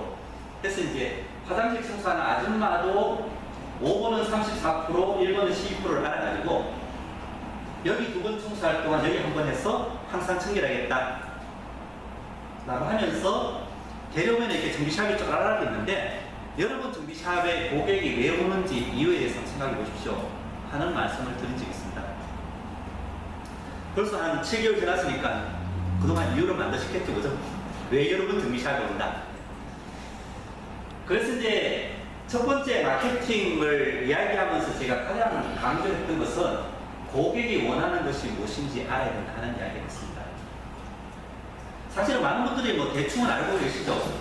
일단 사람은 특별한 도움을 받기 원하기 때문에 브레이크 대접을 한다 하고 또 뭐 빠르고 편안하게 또 한때는 카멜샵에서 이런 정비샵의 청결한 환경 운동 해가지고 화장실 청소를 하고 화장실에 예쁘장한 꽃을 꼽아놓은 운동도 한 적이 있는데 어찌됐거나 마케팅의 가장 중요한 것은 고객이 원하는 것을 알아야 한다는 이야기를 한 적이 있습니다. 그럼 여러분들이 내일 당장 고객이 여러분 정비샵에 오길 원한다면 내일의 고객이 원하는 게 뭔지를 알고 준비하십시오 하는 취지에서 말씀드렸습니다. 뭐 제 나름대로는 아이스캐너를 판매하면서 아이스캐너를 구입할 고객이 원하는 것은 아까 말씀드린 스마트 터미널이나 연비, 분쟁이다라는 생각을 하고 있다는 거죠. 두 번째로 이제 제가 뭐 그 다음에 말씀드렸던 것은 마케팅 법칙을 하면서 기억의 법칙을 많이 강조했습니다. 첫 번째 마케팅 법칙은 기억의 법칙이라고 강조했는데 시장에 가장 먼저 들어가는 것보다 고객의 기억 속에 가장 먼저 들어가는 것이 중요하다. 그래서 쉽게 설명해서 수원에서 자동차 정비샵 가장 먼저 시작한 사람 기억나세요? 보통 지역 물어보면 누가 정비샵 제일 먼저 했는지 잘 모르시다 그러더라고요. 근데 수원에서 자동차 정비샵으로 가장 유명한데 수원은 그때 특별하게 오는 것 같을 때 있으세요? 총무님 있으세요? 한데 하여간 여러분 정비샵이 수원에 있는 정비샵, 뭐 수원 아니더라도 건성구에 있는 정비샵 그러면 가장 먼저 고객 기억 속에 떠오르게 하십시오 하는 게 첫 번째 기억의 법칙이었습니다. 그래서 그때 말씀드릴 때 외국에서는 복사기 그러면은 제록스, 콜라 그러면은 코카콜라가 생각난다. 근데 자동차 그러면 우리나라에서 돈 많은 사람들은 현대자동차 생각 안 나고 벤처 비행도 생각난다 한 이야기를 말씀드렸고요. 두 번째는 집중의 법칙으로 여러분 정비샵이 생각났을 때 그게 어떻게 기억될 것인지를 만드십시오. 그런 부분입니다. 그 예로 이제 애플 같은 경우는 항상 새롭다 하는 이미지를 고객한테 심어줬던 거죠. 그래서 스티브 잡스가 새로운 물건, 제품을 출시하면은 매니아들이 줄선 게 이 세상에 없었던 새로운 것을 만들어서 냈기 때문에 그렇습니다. 하는 게 이제 집중의 법칙입니다. 그래서 제가 이제 부탁드리기는 마케팅 7가지 법칙 중에서 뭐 다는 어렵다 하더라도 이 2가지는 여러분이 좀 기억을 하시고 활용을 해보십시오 라는 이야기를 연초에 했습니다. 그 다음에 이제 실전 마케팅 가이드로 뭐 서비스를 하시면서 이런 마음을 갖지 마십시오 했고요. 별다방 이야기를 예를 들었습니다. 우리나라에서 그 스타벅스가 처음 진출했을 때 이런 자기 나름대로 전략을 짰습니다. 여기에 뭐 스타벅스가 뭐 누구피 사용하고 이런 부분이 중요한 것이 아니라 여러분도 어떻게 보면은 서로 경쟁적인 어떤 사업을 하고 있으시니까는 여러분의 강점이 뭐고 약점이 뭐고 기회가 뭐고 위협이 뭔지를 한번 파악해 보십시오 하는 말씀을 드리고 그 중에서 이제 가장 여러분이 좀 쉽게 떠오르는 스타벅스 사례를 제가 말씀을 드렸었습니다. 여기 참 근데 스타벅스 가보신 분 예, 좀 많으시네요. 제가 많은 지역 가보면 딱 구분이 되더라고요. 젊으신 분은 손 드는데 나이 드신 분은 거의 손을 안 드세요. 한데 그게 사실은 스타벅스의 전략이었습니다. 젊은 사람만 와라. 나이 많은 사람은 오지 말아라고 전략을 썼거든요. 한데 어찌됐거나 그래서 스타벅스는 고온도를 사용하는 강점이었고 대신에 가격이 비싼 게 약점이었고 이 인스턴트 커피에 식상한 고객들 이 기회였다면은 위협은 이런 저가 프리미엄 커피 출시다 하는 것과 같이 여러분 정비샵을 한번 분석해 보십시오 라는 말씀을 드렸습니다. 그 다음 이제 다시 한번 이런 기업의 법칙에서 현대자동차 사례를 말씀드렸는데 현대자동차가 아까 말씀드린 바와 같이 자동차 그러면 현대자동차가 떠올라야 되는데 많은 운전자, 돈 많은 운전자들이 자동차 그러면은 벤츠 BMW가 떠오르다 보니까 현대자동차가 자동차 정비 서비스 그러면 현대자동차가 떠오르게 하자 라는 기업의 법칙을 사용했다는 말씀을 드렸습니다. 사실은 맞는 이야기죠.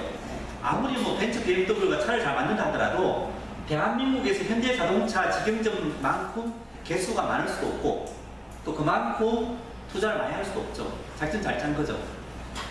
대신에 그러다 보니까는 현대자동차가 여러분을 뭐 밥그릇을 뺏으려고 하는 게 아니라 현대자동차가 수입차 대비 마켓시어를 지키려고 하다 보니까 어쩔 수 없이 이런 고객 서비스를 아주 획기적으로 품질을 높였고 이 품질을 높여다 보니까는 여러분들이 그냥 고래 싸움에 신호등 부딪듯이 피해를 입고 있고 여러분이 제대로 준비해야 된다 하는 말씀을 드렸습니다. 기아자동차는 집중의 법칙에서 주로 젊은 층을 공략하는 어떤 그 브랜드이니까는 스마트폰, 스마트한 정비를 강조해서 유보, 스마트 정비를 강조했습니다는 말씀을 드렸습니다. 그래서 다시 한번 여러분들도 이런 최소한 기억의 법칙과 집중의 법칙은 활용하십시오 하는 이야기를 했고요. 그 다음에 이제 2월달에 일부부터는 좀 고객과 관계 만들기를 제가 말씀을 드리면서 가장 먼저 했던 내용이 자동차 산업의 흐름 이야기를 했습니다. 사실 뭐 2월달에 교육할 때는 친환경 스마트해서 쫙 1시간씩 이야기했는데 오늘은 간략하게 앞으로 그러니까 뭐 올해부터의 자동차 트렌드는 친환경과 스마트 무인인데 제 개인적으로는 뭐 무인은 스마트에 포함된다. 그래서 친환경과 스마트란 이야기를 제가 2월달에 했습니다. 2월달 교육 내용인데 한데 여러분들이 생각하는 것보다 훨씬 빠르게 사실은 이런 친환경이나 스마트카의 분위기가 오고 있습니다. 사실 아까 말씀드린 신차 출고하고 나서 1년 뒤에 주행연비 잰다 하는 규정이 새로 만들어진 게 결국은 친환경 문제 때문에 그런 거죠. 배기가스 문제 때문에. 또 이제 올 가을쯤 되면은 유럽에서는 유로6 규정이 적용된 차가 한국에 들어오기 시작합니다. 또 제가 2월 달에 이 내용을 할 때는 뭐 CS 전시회에 스마트카가 나왔습니다 하는 이야기를 했는데, 그 다음에 아까 LF 소나타가 아이폰이 탑재된 게 모터쇼에 나왔습니다 하는 이야기가 나왔고, 아마 2015년씩 몇 달 지나면은 아이폰이나 구글폰이 탑재된 차가 우리나라에 나오기 시작한다는 거죠. 생각보다 빨라지고 있다는 이야기입니다. 그런 내용을 좀 말씀드렸고요. 그 다음에 이제 3월 달에는 그래서 좀 정비사의 마케팅 전략을 직접 한번 짜보자 라고 했는데, 제가 이거 하면서 좀 욕을 많이 먹었습니다.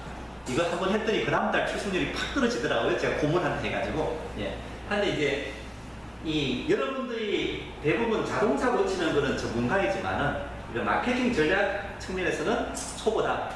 뭐 당연하죠. 한 번도 마케팅 전략을 짜고서 정비 샵을 하신 분이 거의 없으시니까. 그래서 맨땅에 행빙하면 어려우니까는 제가 2008년도에 카멘샵에서 진행했던 프로젝트를 소개를 했습니다.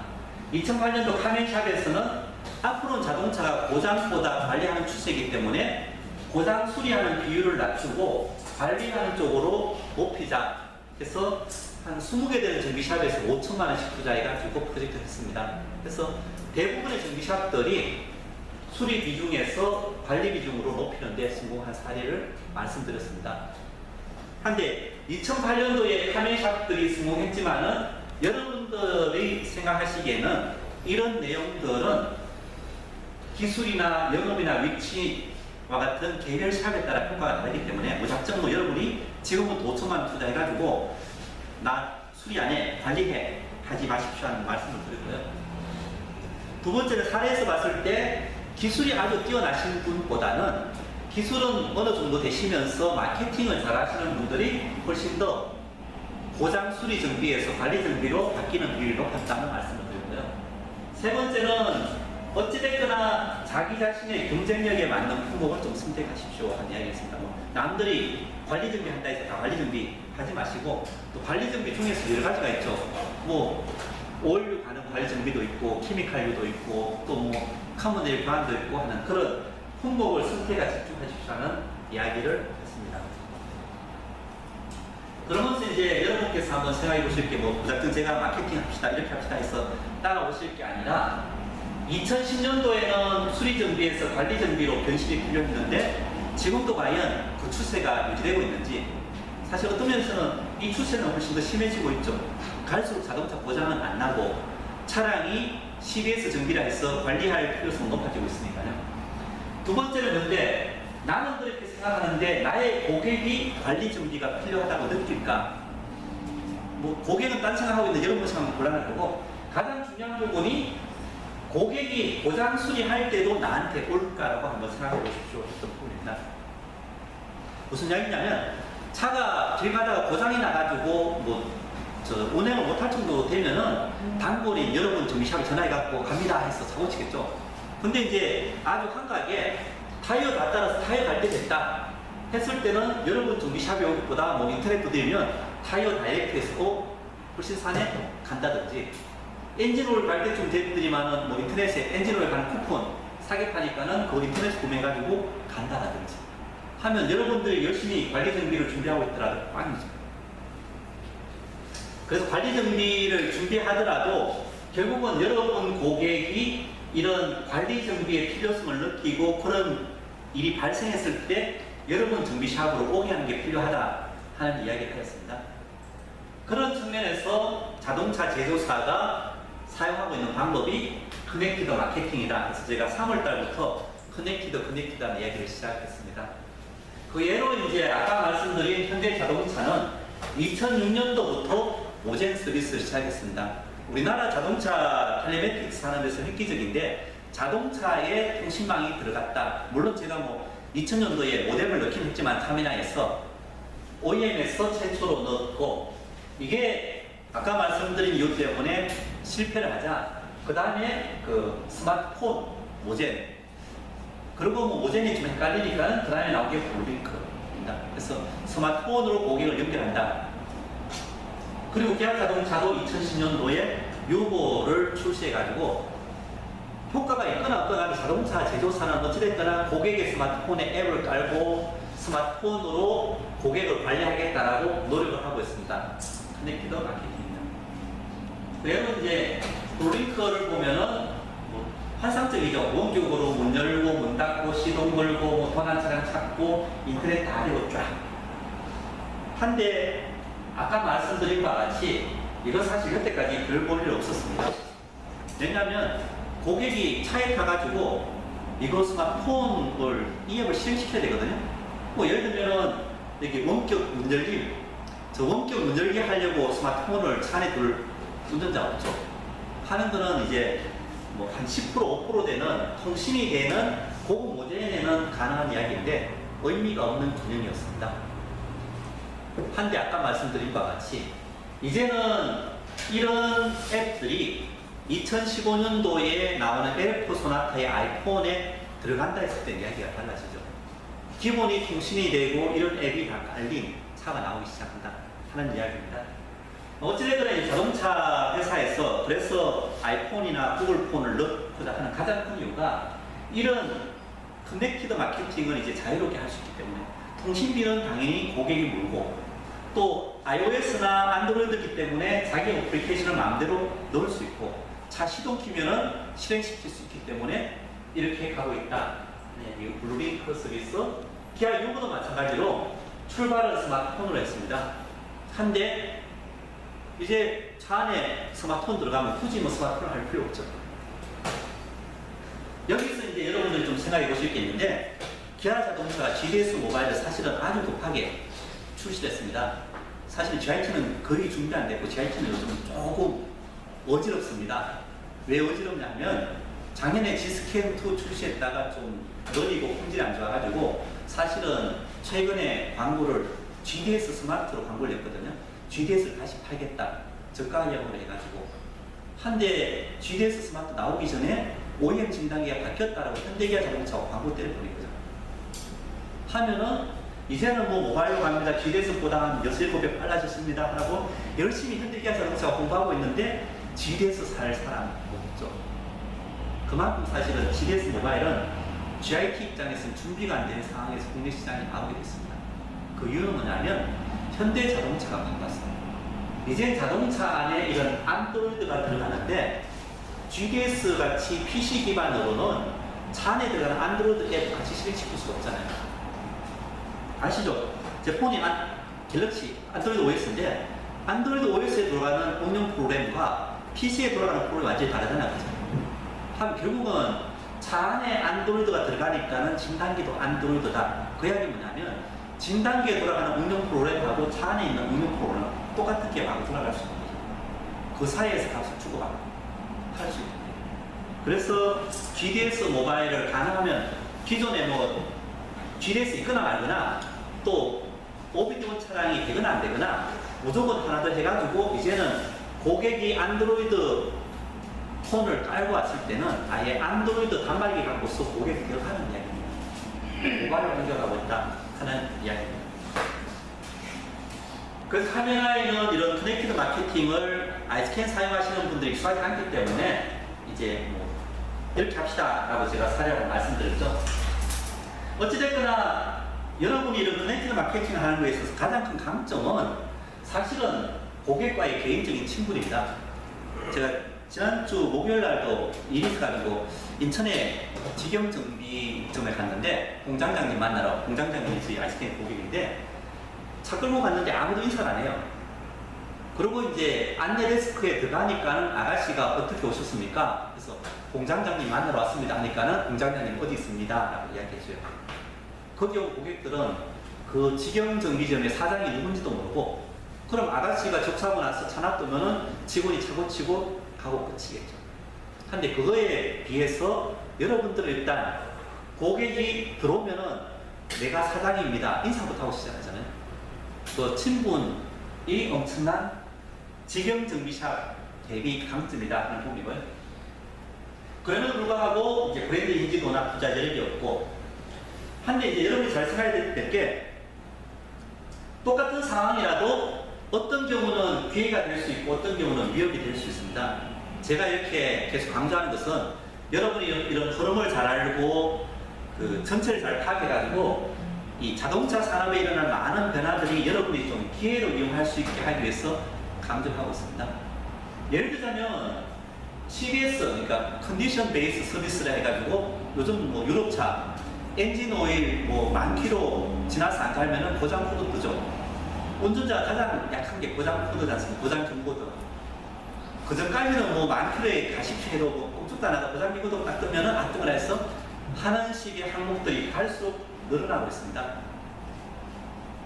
왜냐면 예를 들면 이제 한국에서 1년 뒤에 주행연비 재는데 엔진 오일 제때 안 갈고 주행연비 제대로 나오겠습니까? 미션 오일이 뜨게 돼 있는데 주행연비 제대로 나올 리가 없어. 갈수록 그런 규제가 까다로워지면 까다로워질수록 소비자한테 제때 갈거 가는 정비를 자동차 제조사가 강요하게 되는 거죠. 하면 여러분한테도 그게 기회가 되는 거죠. 또 이제 아마 갈수록 연비의 중요성이 증대하게 되면 실력이 있으신 분은 연비 따지기 하면 무지 좋죠. 사실 자동차 연비 잡는 거 실력 없으신 분 쉽지 않거든요. 뭐 제가 부산에 있는 금산소 앞에 하시는 분은 하여간 손만 댔다 하면 하여간 합격시키던데 그거 보통 기술이 아니거든요. 한데 하여간 연비 중요성이 증대되는 것은 실력이 있으신 분한테는 하나의 기회인데 잘못하면 이제 위기가 될 수 있는 게 연비를 제대로 관리하기 위해서 자동차가 하자 보정 기간을 늘립시다 할 수도 있다는 거죠. 이게 뭐 우리는 자동차 폐차할 때까지 연비 관리하려면 어쩔 수 없이 하자 보정 기간은 기존의 3년이 아니라 5년을 늘려야 됩니다 라는 이야기가 나올 수 있다는 거죠. 우리나라에서 제가 지난번에 말씀드렸는데 신차를 구입해가지고 평균 차를 바꾸는 기간이 4.8년으로 통계가 나와 있습니다. 하면은 제조사에서 하자 보정 기간을 한 5년 정도로 쫙 늘려버리면 일반 정비샵에 차 보는 게 힘듭니다. 쉽게 뭐 5년 동안 하자 보정 한다면은 그 다음에 이제 중고차 사신 분들이 일반 정비샵에 온다는 건데 보통 중고차 사신 분들은 차량에 크게 돈을 쓸 생각이 없어 중고차 사신 분이거든요. 하면 위기가 될 수 있다는 거예요. 근데 이제 제가 이런 이야기 하는 거는 똑같은 상황도 위기일 수 있고 위험일 수도 있기 때문에 여러분이 잘 이용하십시오 하는 취지에서 말씀드렸습니다. 그래서 카메라의 전략은 이런 뭐 주행연비 진단한다는 이런 제품을 판매하고 가능하면 높게 하고 홍보는 주행연비 개척 서비스를 합니다. 좀 남들이 안 하는 서비스로 차별하겠다는 말씀을 드렸습니다. 아까 제가 말씀드린 뭐 자동차 기자협회 그런 쪽에 이렇게 주행연비 개척하는 서비스를 카빅스 정비체인이 합니다. 그러면 좋다고 막 방송하겠죠. 그래서 제가 이제 그 스타벅스 커피점 홍보 이야기를 할 때 스타벅스가 TV 광고나 신문 광고 아예 안 냈습니다. 홍보하는 방법은 인테리어 멋있게 해가지고 드라마 촬영해서 홍보했습니다 하는 방법을 사용하겠다는 이야기입니다. 그래서 현대자동차는 이제 그 블루링크를 넘어가지고 블루 멤버스, 그래서 사람에 대한 연결을 강조했습니다 하는 게 제가 3월달에 이야기했던 내용이죠. 그래서 카빅스는 앞으로 이런 서비스를 합니다. 말씀을 드렸고 4월달에는 왜 마케팅이 필요한가를 하면서 이제 정보 흐름의 법칙을 좀 이야기했습니다. 값싼 정보가 이 소비자를 유리한 시점에 판매를 유발하게 한다고 했는데 옛날에는 백화점에 가서 힘들게 물건을 구입했는데 이제는 홈쇼핑에서 보기만 하면은 주문할 수 있고 홈쇼핑 방송 시간이 뭐 밤 1시, 2시다 보니까는 이제는 홈쇼핑도 아니고 홈쇼핑에 방송했던 거를 인터넷으로 구매하게 하니까는 10배나 매출이 올라갔다. 소비자는 쉽게 하여간 그 정보를 얻는 쪽으로 흘러간다는 말씀을 드렸습니다. 그러면 이제 정보의 가격이 낮아질수록 좀 무질서해진다라는 이야기를 하면서 예를 들면은 여기 에쿠스에 앞범퍼 가는데 10만원 그 공임이 뭐 5만원 해서 인터넷에 15만원으로 딱 나와 있는 것을 운전자가 알고 정비샵 간다. 한데 사실 옛날에는 이런 정보가 인터넷에 안 나와 있었죠. 근데 인터넷에 이런 정보가 나와 있는지를 모르는 좀 나이 있으신 분 정비샵에 갔는데 보통 그때 제가 이제 물어보니까 에코스 앞범퍼 가는데 싸게 하시는 분은 한 30만 원, 좀 많이 받으시는 분은 한 50만 원 정도 받는다 하더라고요. 맞죠, 그죠? 한대 이제 얼마입니까 했을 때 30만 원이야 있는데 운전자가 인터넷에는 10만 원, 5만 원, 15만 원밖에 안 되는데 왜 30만 원입니까? 했을 때 얼굴 벌게 져버리면 끝나는 거고, 인터넷에는 그렇죠 10만 원 나와 있고 5만 원 나와 있는데 실제 하다 보면은 이런 작업도 들어가고 이런 부품도 들어가기 때문에 그래서 30만 원입니다 하면은 바뀌는 거죠. 그래서 이제 이런 정보가 워낙 많이 퍼지다 보니까는 옛날에 생각할 필요가 없었던 부분까지도 이제 발생한다 말씀을 드렸고요. 그 다음에 이제 규제가 적을수록 돈 벌기 쉽다. 그래서 여러분들은 규제를 잘 활용하십시오 하는 말씀을 드렸습니다.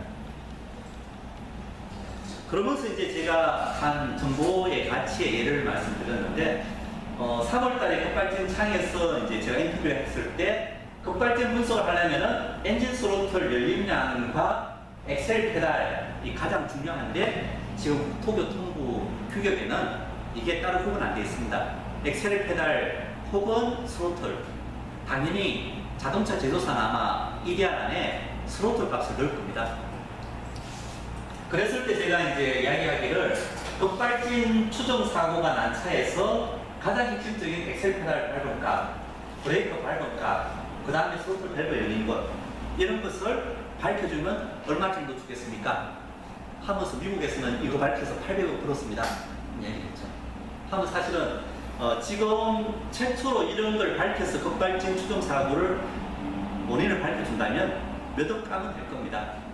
근데 이제 정보의 가치라는 게, 만약에 그런 정보가 이번에 나오는 아이스캔알 한 뭐 5만 원, 10만 원짜리를 하나만 꼽으면 된다.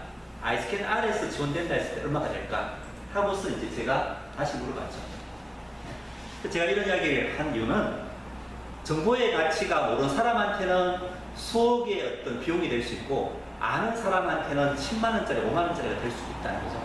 그래서 여러분들은 정확하게 그 정보의 가치, 값싸게 구할 수 있는 정보를 활용해가지고 돈 버십시오 하는 이야기를 하였습니다. 정보의 가치 이야기였고요. 그 다음에 이제 빅데이터로 활용한 마케팅은 동네 쇼프도 하고 있습니다. 그래서 여러분도 한번 시도해 보십시오 하는 이야기를 했습니다. 그래서 이제 현대 블루링크도 지금 이제 현대해상화재가 조만간 시장에서 쫙 올라올 거라 생각하고 있습니다. 왜냐하면 블루링크 기아 6호로 모은 데이터가 현대해상화재로 다 들어가서, 현대해상화재는 이제 보험 가입자를 구별해가지고 할 수 있기 때문에 그런 게 빅데이터 마케팅이고요. 6호 마찬가지로 빅데이터 마케팅을 하고 있다는 말씀을 드렸습니다. 그래서 이제 직영정비샵은 멤버십 관리, 타이어 전문점은 타이어 전문, 보험사 정비샵은 출동 정비를 하는데, 여러분들은 이런 간판 하나는 좀 마련하십시오 해가지고 제가 카빅스 간판 하나 만들어 보겠습니다 하는 말씀을 드렸습니다. 뭐 여러분들이 카빅스를 하시건 안 하시건 어찌됐거나 아까 뭐 화장실 예를 들었는데 5개의 정비샵이 쫙 있을 때 이 고객이 다른 데로 가지 않고 여러분 정비샵에 올 수 있는 이유를 꼭 만드십시오 하는 이야기를 하였습니다. 네, 그래서 카빅스 개발 배경에 뭐 이런 기존 제품이 많이 있는데, 현재는 만족하는 제품은 하나도 없습니다 하는 이야기를 제가 했고요. 그래서 이제 아이스캔 R에서는 이 모든 기능을 다 한꺼번에 만족하는 제품으로 고객 만족을 할 것입니다 하는 이야기를 했습니다. 대부분 기능들은 9월달 출시될 때 저희들이 준비를 하고 있고, 제일 시간 걸리는 내용이 이제 보험 할인 인정은 한 2개월 정도 승인을 받아야 되기 때문에 시간이 가장 많이 걸립니다. 그래서 기존에 많은 실패한 이런 오비디 모듈을 뛰어넘어서 성공하려면 좀 열심히 공부해서 소수정예 잘하시는 분들과 해야 된다 하는 말씀을 드렸습니다. 그 다음에 이제 5월달부터는 뭐 진단기 이야기가 있는데요. 그 진단기 이야기 중에서 마케팅적인 부분만 좀 강조하도록 하겠습니다. 첫 번째는 전체 시스템 고장 진단하기를 꼭 하십시오라는 이야기를 했습니다. 사실 아까 그 GDS 모바일에서 뭐 차대번호 받고 차대번호 넘겨주고 다시 받아가지고 쫙 전체 시스템 한다 했는데, 그거 아이스캔에서 별 의미 없습니다. 아이스캔에서 그냥 선택하면 전체 시스템 있는 대로 그냥 쫙 진단하니까요. 그죠? 아시죠? 뭐 굳이 뭐 차대번호 딸릴 필요 없이 있는 시스템 다 리스트 해가지고 쫙 지나가면서 있으면 진단하고 없으면 통과하고 다 되어 있습니다. 하니까 GDS 모바일 기능 좋다라고 부러워하지 마시고 아이스캔에 있는 전체 시스템 고장 진단하기 반드시 이용하시기 바랍니다. 하는 이야기 첫 번째. 두 번째는 보고서 작성을 제대로 해서 고객한테 실려주십시오 하는 이야기였습니다. 세 번째는 차량 관리 등록인데 사실은 제가 2년 전에 아이스캔을 처음 만들 때 차대번호 활용하는 걸 좀 생각했었습니다. 한데 문제는 차대번호만 읽는다 하더라도 여러분들이 그 차대번호에 맞게 차량을 관리해야지 연결이 가능하거든요. 열심히 차대번호를 진단기 읽어본들 그 차대번호가 뭐 소나타 몇 번인지를 여러분이 관리하기 바랍니다. 제가 5월달에 교육할 때 이 차량 등록 관리하는 부분이 저희가 작년 10월달에 넣은 기능인데 교육할 때 한 손들어 보십시오 했더니만은 부천 지역에서만 한 80% 정도 사용합니다. 들고 나머지 지역은 10%도 채 안 됐거든요. 요즘은 좀 나아졌을 거 생각하는데 어찌됐거나 차량 관리 등록은 꼭 하시기 바랍니다. 사실 그래야지 이제 아이스캔 R이 나와서 주행 진단을 하더라도 차량이 등록돼 있어야지 이 데이터를 그 차량번호에 넣어주죠. 그러니까는 꼭 차량 등록하십시오 하는 부분이고요. 그 다음에 이제 진단 보고서를 많이 활용하십시오 하는 이야기였고, 차량 주행 기록은 고수들이 많이 하는 방법입니다. 그래서 이 센서값 전체를 쫙 잡아드리니까 활용하십시오라는 이야기를 했습니다. 근데 이제 아이스캔 R이나 아이스캔 2가 나오게 되면 여태까지는 한순간 센서값을 잡았다면은 이제는 그냥 여러분들이 시험 주행할 때 전체 데이터를 다 잡아드릴 거거든요. 하니까 이제 좀 전체 데이터를 가지고 준비하는 부분을 좀 신경 쓰십시오라는 말씀을 드렸습니다. 그 다음 주행 기록 그래프를 잘 이용하시고, 그 다음 보고서는 웬만하면 카멘 클라우드에 꼭 올리십시오 하는 이야기였습니다. 조금 그 아이스캔 사용하시는 정비샵 사장님들이 블로그나 카페를 하나씩만 좀 만들었으면 좋겠다 생각하거든요. 그럼 사실은 저희 홈페이지에 올릴 게 아니라 이 홈페이지에 올리는 기능을 여러분 만드는 그냥 블로그나 카페로 쫙 날려보내는 것을 만들어 줄 수는 있는데, 지금 제가 봤을 때는 한 아이스캔 사용하시는 분 중에 한 5% 정도도 채 안 되는 것 같아요. 개인적으로 블로그나 카페에 있으신 분이 하다 보니까 저희들이 홍보를 못하고 있거든요. 제 개인적으로 이 뭐 카멘 클라우드에 있는 거를 아이스캔 용품 정비 블로그는 올리긴 하는데, 그러니까 한번 생각해 보시죠. 카페가 있는 사람은 본사에 부탁하면 좀 넘겨주나요? 5% 때문에 개발할 여력이 없어서 그렇습니다. 조금 한 뭐 반 정도만 있으시면 한번 생각해 보겠습니다. 그리고 이제 제조사 정보나 상담 정보를 많이 이용하십시오 하는 말씀을 드렸고요.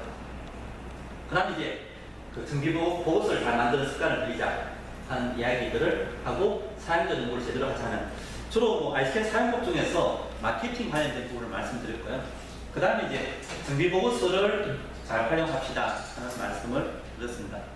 카빅스나 아이스캔 R을 활용하게 되면 다시 한번 이런 보고서 양식을 좀 바꿀 생각을 하고 있습니다. 이건 이제 피진단기 부분이었고요. 근데 어찌됐건 여러분들이 좀 보고서 만드는 건 좀 습관을 들이시기 바랍니다. 그리고 이제 소셜 네트워크 부분에서 카카오톡을 활용한 정비에 대한 말씀을 드렸고, 그 다음에 사진을 찍어서 클라우드 디스크 활용하는 부분, 팀뷰를 이용해서 원격 지원을 받고 원격 제한하는 부분들을 말씀드렸습니다. 주로 여러분들이 이제 PC를 이용해서 마케팅 하는 부분에 대한 말씀을 드렸습니다. 이제 마지막으로 아이스캔 R 정책인데, 제가 보내드린 통통통에 다 나와 있는 내용입니다. 첫 번째는 일단 그 주행 진단 기능 위주로 해서 먼저 출시합니다. 그래서 7월달, 8월달은 일반 판매를 하지 않고 아이스캔 사용하시는 분들이 먼저 연습할 수 있게 하는 개념으로 하고, 주로 연비나 이런 부분을 중심으로 합니다. 가격은 부가세별도 8만 원인데, 가능하면은 희망 깊고 열심히 오신 분들은 좀 부담 없이 하려고 제가 퀴즈도 드리고 좀 이따 방학 선물도 드리고 하고요. 저희가 제품을 300개 양산을 합니다.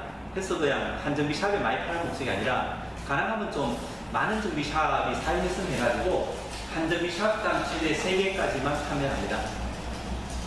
그리고 저희가 예전에 그 카멘 포인트라 해가지고 뭐 다른 정비샵을 소개를 하면은 뭐 20만 점 드린 적도 있고, 또 제가 이제 초반에 카멘 TV라고 온라인 방송할 때 참가하면 뭐 5,000점 드리고, 게시판에 글 올리면 점수들이 한 적이 있습니다.